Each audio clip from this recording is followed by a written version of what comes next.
अच्छा, अभी मैं बना रही हूँ स्किन टाइटनिंग सीरम। हाँ। और बहुत ट्रेंडिंग है, this is called Japanese retinol serum. Okay. इस वक्त और सिर्फ गाजर से बनता है और चुकंदर से बनता है। ठीक है, ऑर्डिनरी नहीं है बिल्कुल भी, बहुत स्पेशल किस्म का है। हाँ। ठीक है, हम डालेंगे 3 से 4 टुकड़े इसमें चुकंदर के। हाँ। अच्छा, अब मैंने गाजर को काटा है ऊपर वाली साइड से। अच्छा, हमें ये वाली साइड चाहिए। इसमें अच्छा। होता है रेटिनॉइड, जो कि एक फॉर्म है विटामिन ए की, जिसको हम आम जबान में रेटिनॉल के नाम से जानते हैं। जरा मुझे ये बताएं कि रेटिनॉल के फायदे क्या होते हैं, जैसे आप सीरम्स वगैरह में लगा। Form of vitamin A basically. ठीक है। और जैसे ही ये लाइंस में जाता है ना, चाहे वो फाइन लाइंस हो, डीप लाइंस हो, उसको जाकर वहां पे कोलेजन को एक्टिवेट करता है। और अगर उस जगह पे आपकी टूट फूट हो रही होती है, तो वो जो टूटे फूटे सेल होते हैं उनको खाकर, जो उसमें खराब सेल है उनको खाकर नई स्किन की रीजनरेशन लाकर स्किन को बराबर कर देते हैं। तो इससे पीलिंग होती है क्या? नहीं, हाँ होती है। विटामिन ए की कुछ चीजें जो हैं वो आपको, चाहे वो क्रीम फॉर्म में हो चाहे सीरम फॉर्म में हो, अगर वो बहुत स्ट्रांग होंगी या उनके साथ कुछ चीजें ऐड नहीं कराई जाएंगी तो वो ड्राइनेस कराती है। ओके। ठीक है, लेकिन हम इसमें ऐसी चीजें डाल रहे हैं हाँ। कि वो उसको, अब आपने देखा होगा रेटिनॉल सीरम बहुत सारे हाइलोनिक एसिड के साथ आ रहे हैं। अच्छा, मुझे बताएं इसका सही टाइम क्या है लगाने का? रात दिन में नहीं मस्ट लगाना है।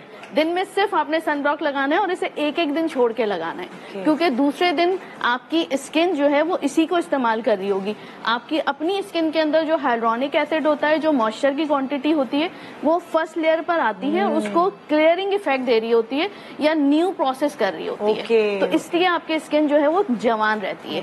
तो बहुत आसान सा है। हमने ऊपर का पार्ट लेना है इसका। ठीक है, यहाँ इस साइड पे रेटिनॉल ज्यादा होता है, रेटिनोइक एसिड कहते हैं, और नीचे की तरफ कम होता है।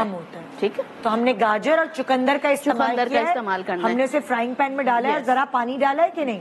पानी डाला है, बिल्कुल। 1 गिलास पानी डाला है हमने। इसमें बॉईल करना है हमें, और इसके हम रस निकाल रहे हैं इसका। हाँ, इसके इंग्रेडिएंट को इन्फ्यूज कर रहे हैं बेसिकली। अगर रस निकाल लेंगे तो उसमें इतना रेटिनॉल जो मतलब क्या, जैसे चाय पकाते हैं वैसे इसकी। हाँ, अगर रस निकालेंगे तो टूट फूट जाएगा। अच्छा, ये तो हमने इसको इन्फ्यूज करना है बेसिकली प्योर उसमें।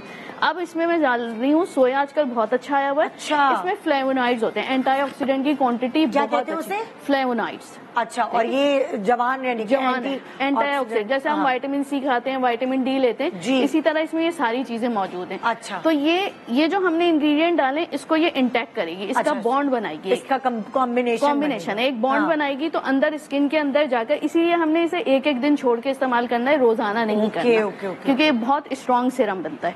अच्छा, फिर इसमें मैं शामिल कर रही हूँ मूंग की दाल। हाँ, 3 चम्मच उबलते हुए पानी में, ये उबल रहा है।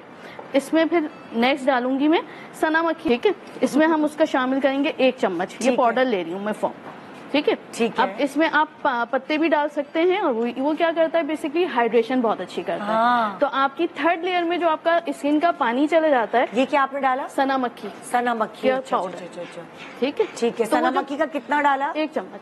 1 चम्मच। अगर पाउडर फॉर्म में मिलता है, पाउडर फॉर्म में आप मुंह पे लगाने वाले, पीने वाले? मैं बहुत कंफ्यूज। नहीं, ये लगाने वाला है। लगाने वाला है, क्योंकि सना मक्खी अगर पीना है नहीं, 1 चम्मच ना डाले। पीना नहीं है, ये बेसिकली हाइड्रेशन के लिए। अब तकरीबन जितनी प्रोडक्ट्स हैं ऑर्गेनिक बेस, उन सब में ही यूज होता है। चाहे वो आई क्रीम हो, चाहे स्किन की कोई क्रीम हो, ऑलमोस्ट। और इवन आपके जो आई लैशेस वाले सीरम्स होते हैं उनमें भी इस्तेमाल किया जाता है। सना मक्खी, यस, हाइड्रेशन प्रोवाइड करता है ना। हाइड्रेशन। तो अभी हम, जो मुझे समझ आया, गाजर, चुकंदर, सना मक्खी 1 चम्मच, 3 चम्मच जो है हमने लिया है। ये कौन सी दाल है? ये मूंग की दाल। ठीक है, तो अभी 4 चीजें हैं। और 1 चम्मच हम इसमें शामिल करेंगे लास्ट में गोंद। 5वीं चीज है गोंद। ठीक है, तो ये प्रॉपर एक सीरम टाइप बन जाएगा। अच्छा, अब आप जैसे कितना, 1 गिलास अगर आपने पानी डाला था, उसको कितना पकाएंगी? उसको बस ये देखिए, मैंने तकरीबन 5 to 7 मिनट्स पकाया है। और ये देखिए आपका लेस जैसा जो है ये बनना शुरू हो गया। अच्छा, अब इस स्टेज पे 5 मिनट पकाने के बाद हम इसको बंद कर देंगे। ये इन्फ्यूज हो गया, इसको ठंडा करेंगे। गरम नहीं लगाना, गरम नहीं लगाना बिल्कुल भी। और इसको ठंडा करके फ्रिज में रखना है कि क्या? नहीं, ये रूम टेम्परेचर पे भी रह सकता है, और फ्रिज में जाए तो फिर ये जो इसमें हमने सोया डाला है ना, ये बेसिकली प्रिजर्वेटिव का काम करता है। और अभी इसको छानना है और सिर्फ वो जो उसका लिक्विड है वो इस्तेमाल। अब लेकिन एक इम्पॉर्टेंट बात ये है कि इसको हम इस कलर की बॉटल में रखेंगे, ब्राउन। और उसकी लॉजिक क्या है? उसकी लॉजिक ये है कि जब रोशनी जाती है तो रेटिनॉल जो है वो टूट जाता है। हाँ, उसका वो मॉलिक्यूल मुझे समझ आई। जो आप जो भी हम खरीदते हैं बाजार से रेटिनॉल, तो उस वो डार्क कलर की होती है। और अगर दवा भी आपको इसी बॉटल में अंदर में आपको दवा भी, और रोशनी से उड़ जाता है, रोशनी से उड़ भी जाता है, उसके मॉलिक्यूल्स टूट जाते हैं। एक सेकंड लॉजिक ये है कि अगर आप डार्क कलर की बोतल में नहीं है और प्लास्टिक की बोतल में और शीशे की बोतल में नहीं है, तो प्लास्टिक बोतल का कभी भी रेटिनॉल नहीं यूज करिएगा। ओहो, ये भी बड़ी अच्छी इंफॉर्मेशन है। बिल्कुल, क्योंकि आजकल इतनी कंपनीज और इतने ऑर्गेनिक के नाम पे वो कर रहे हैं, तो ये बेसिक सी लॉजिक है कि आपने कभी भी प्लास्टिक बोतल कंटेनर जो है आपका वो सीरम का should be glass bottle serum के लिए। ये एक बहुत इम्पोर्टेंट चीज है। अगर आप बाहर की चीज भी इस्तेमाल करें तो आपको अगर नहीं पता, आप ये देखिए कलर कितना खूबसूरत है, आपने सिर्फ यूं करके लगाना है, बस आप लगाएंगे और आपको स्किन टाइटनिंग फील होती है। Very nice, very nice. Upper direction में मसाज कीजिए, 5 to 6 मिनट्स आपने मसाज करना है अपर डायरेक्शन में। इसके ऊपर आप मेकअप भी कर सकते हैं। Very good, very good. ठीक है, ठीक है जी।